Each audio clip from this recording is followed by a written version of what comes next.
नमस्कार, मैं शारदा पांडे आसान ज़िंदगी की इस एपिसोड में आपका स्वागत करती हूँ। जैसे कि अधिक मास लगने वाला है, तो एक वीडियो मैं आगे दे चुकी हूँ, उसमें बताई हूँ कि अधिक मास के 1 महीने में कोई भी नया व्रत शुरू नहीं करना है। इसके आगे पीछे जो भी व्रत आएंगे, जैसे अभी तीजा आया है या आगे करवा चौथ आने वाला है, सारे व्रत हो या अष्टमी, जो भी व्रत हैं साल के, सभी नए व्रत पहली बार भी उठाया जा सकता है। लेकिन ये वीडियो मैं इसलिए बना रही हूँ कि जो 24 एकादशी पड़ती है साल की, वो एकादशी तो सब रहते ही हैं और मैं बताई भी हूँ कि उत्पन्ना एकादशी या किसी भी एकादशी से व्रत को शुरू कर सकते हैं। लेकिन जो मल मास यानी अधिक मास में जो 2 एकादशियाँ पड़ती हैं, उसका क्या महत्व है और वो एकादशियाँ 2 एकादशी जो पड़ती हैं वो क्यों अधिक मास में रहना चाहिए, उसके लिए इस वीडियो में बता रही हूँ कि आपको ये व्रत क्यों रहना चाहिए अधिक मास का। और सिर्फ अधिक मास में ये दोनों व्रत, दोनों एकादशी एक शुक्ल पक्ष में पड़ती है जिसका नाम है पद्मिनी एकादशी, और एक कृष्ण पक्ष में पड़ती है जिस एकादशी का नाम है परमा एकादशी। क्योंकि पहले शुक्ल पक्ष की एकादशी पड़ेगी, तीसरे मैं आपको शुक्ल पक्ष की एकादशी का महिमा बता रही हूँ, जो कि मलमास, अधिक मास और पुरुषोत्तम मास, लौन मास के नाम से भी जाना जाता है। तो इस एकादशी के बारे में मैं आपको बता रही हूँ। एकादशी का पूजा जिस विधि से मैं करके दिखाई हूँ, सभी पूजा उसी विधि से किया जाता है।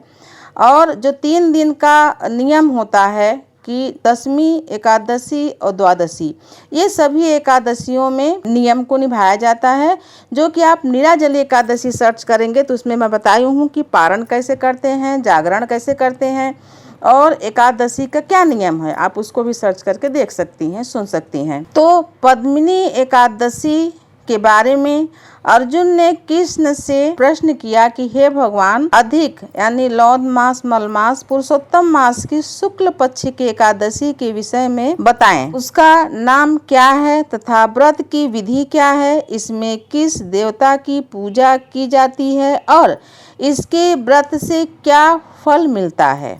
भगवान श्री कृष्ण बोले, हे पार्थ, अधिक मास की एकादशी अनेक पुण्यों को देने वाली है, उसका नाम पद्मिनी है। इस एकादशी के व्रत से मनुष्य विष्णु लोक को जाता है। यह अनेक पापों को नष्ट करने वाली तथा मुक्ति और भक्ति प्रदान करने वाली है। इसके फल और गुणों को ध्यान पूर्वक सुनो। दशमी के दिन व्रत शुरू करना चाहिए। एकादशी के दिन प्रातः नित्य क्रिया से निवृत्त होकर पूर्ण क्षेत्र में स्नान करने चले जाना चाहिए। पूर्ण क्षेत्र यानी नदी, तालाब, सरोवर, गंगा, जमुना, जहाँ भी चलते हुए जल हो वहाँ पर चले जाना चाहिए। उस समय नहाने की विधि बता रहे हैं भगवान श्री कृष्ण। अर्जुन से नहाने की विधि बता रहे हैं कि गोबर, मृत्तिका यानी मिट्टी, तिल, कुश तथा आमल की, ये सभी चीजों को मिश्रित करके यानी कि मिला के चूर्ण से विधि पूर्वक स्नान करना चाहिए।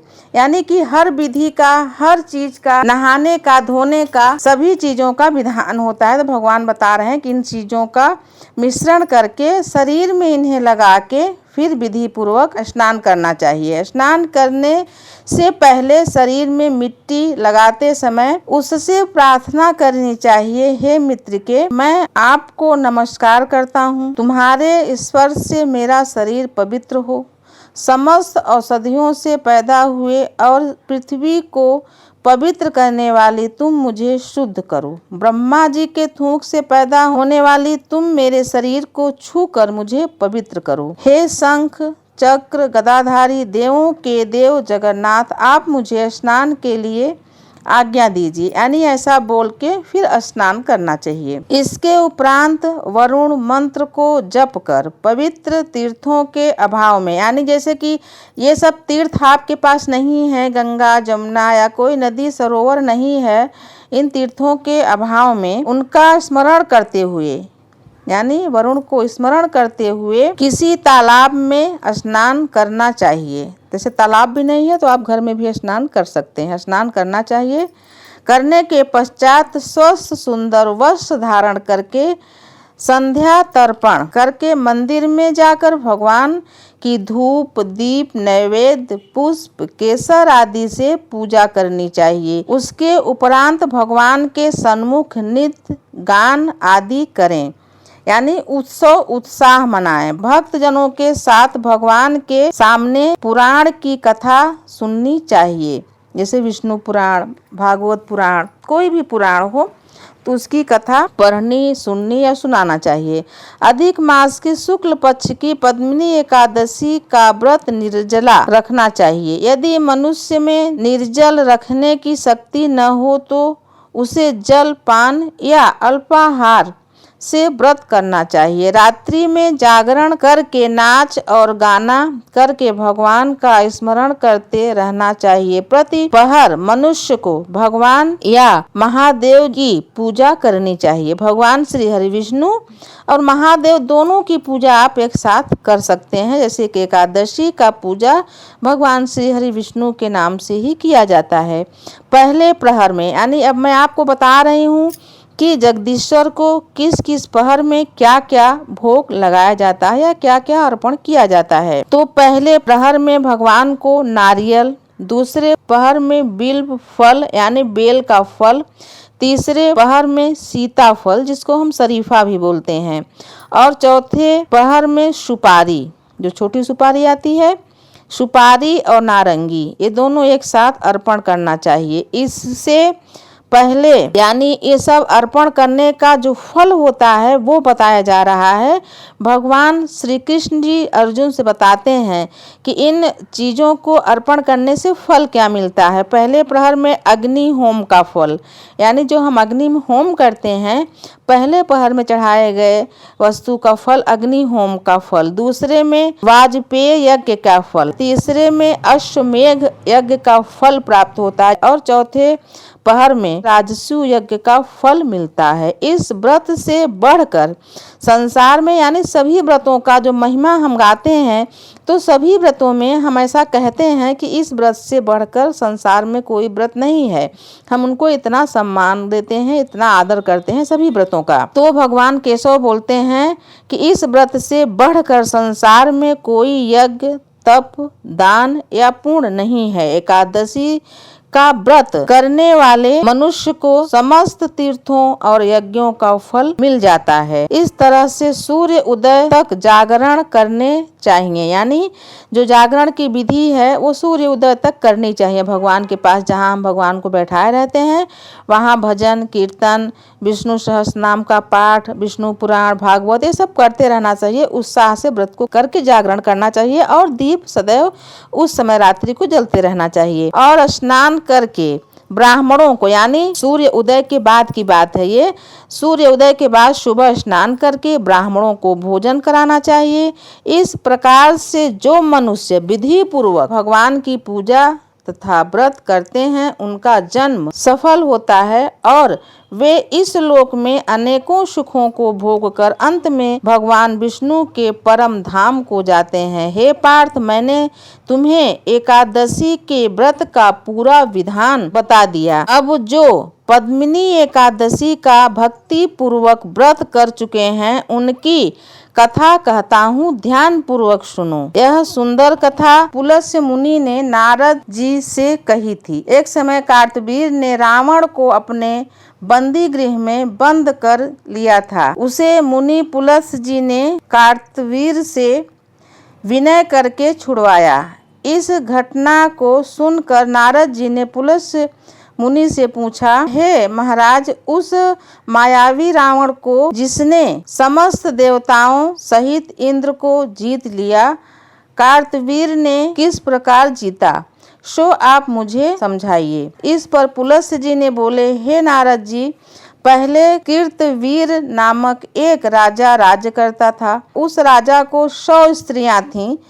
उसमें से किसी को भी राज्यभार संभालने वाला योग्य पुत्र नहीं था।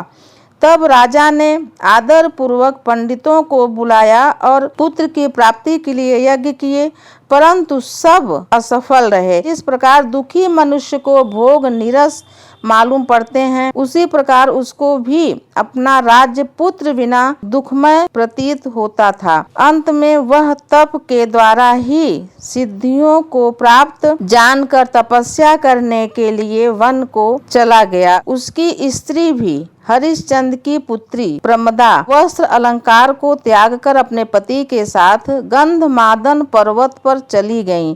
उस स्थान पर उन दोनों ने 10,000 वर्ष तक तपस्या की, परंतु सिद्धि प्राप्त न हो सकी। राजा के शरीर में केवल हड्डियां रह गईं। यह देखकर प्रमदा ने विनय पूर्वक महासती अनुसुईया से पूछा, मेरे पति देव को तपस्या करते हुए 10,000 वर्ष बीत गए, परंतु अभी तक भगवान प्रसन्न नहीं हुए जिससे मुझे पुत्र प्राप्त हो, इसका क्या कारण है? इस पर अनुसुईया बोली कि अधिक लौंद मास में जो 36 महीने बाद आता है उनमें 2 एकादशी होती हैं, जिसमें शुक्ल पक्ष की एकादशी का नाम पद्मिनी और कृष्ण पक्ष की एकादशी का नाम परमा है। इसके व्रत और जागरण करने से भगवान तुम्हें अवश्य ही पुत्र देंगे।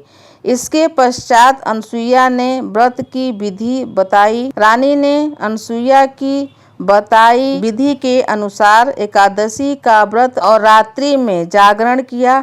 इससे भगवान विष्णु उस पर बहुत प्रसन्न हुए और वरदान मांगने के लिए कहा। रानी ने कहा, आप यह वरदान मेरे पति को दीजिए। प्रमदा का वचन सुनकर भगवान विष्णु बोले, हे प्रमदा, मल मास मुझे बहुत प्रिय है, उसमें भी एकादशी तिथि मुझे उससे अधिक प्रिय है। इस एकादशी का व्रत तथा रात्रि जागरण तुमने विधि पूर्वक किया है, इसलिए मैं तुम पर अत्यंत प्रसन्न हूँ। इतना कहकर भगवान विष्णु राजा से बोले, हे राजेंद्र, तुम अपनी इच्छा के अनुसार वर मांगो, क्योंकि तुम्हारी स्त्री ने मुझको प्रसन्न किया है।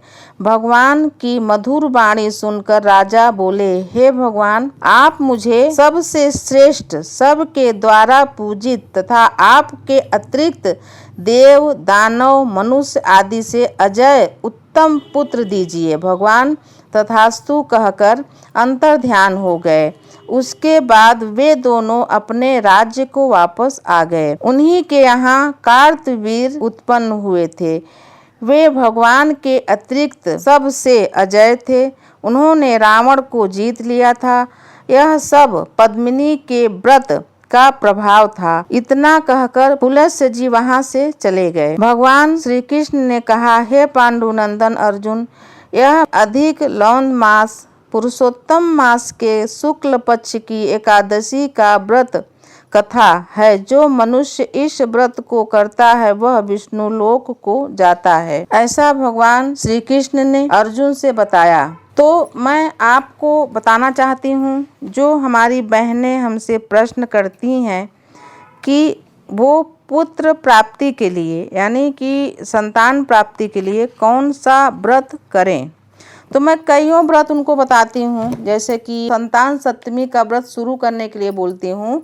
उस समय से जिस दिन मेन संतान सप्तमी का व्रत अश्विनी महीने में किया जाता है यानी कुवार महीने में किया जाता है, उसमें से शुरू करके, उस तिथि से शुरू करके साल भर का पूरा जो सप्तमी का व्रत होता है संतान सप्तमी का, वो करना चाहिए। और उसको पुरुष भी कर सकते हैं। और ऐसे पुत्र प्राप्ति के लिए, संतान की रक्षा के लिए बहुत सारे व्रत हैं। जैसे कि षष्ठी माता का पूजा जो बिहार में होता है, पूरे भारत में होता है, ललही छठ का पूजा, अहोई अष्टमी का पूजा, और बहुत सारे ऐसे पूजा व्रत हैं, जीवित पुत्रिका हैं। तो ये सब हैं। लेकिन जो आपका ये अधिक मास का जो मैं आपको बता रही हूँ, ये संतान प्राप्ति के लिए विशेष ये है। आप इस एकादशी का व्रत संतान प्राप्ति के लिए विधि पूर्वक कर सकती हैं। इस एकादशी के व्रत कथा को मंगवा के पढ़ें भी, और नहीं है तो मैं तो आपको बता ही दी हूँ। और बाकी जो पूजा पाठ बताया गया उसको करिए। तो आप हमारे साथ बने रहें, देखते रहें आसान जिंदगी। तब तक के लिए नमस्कार।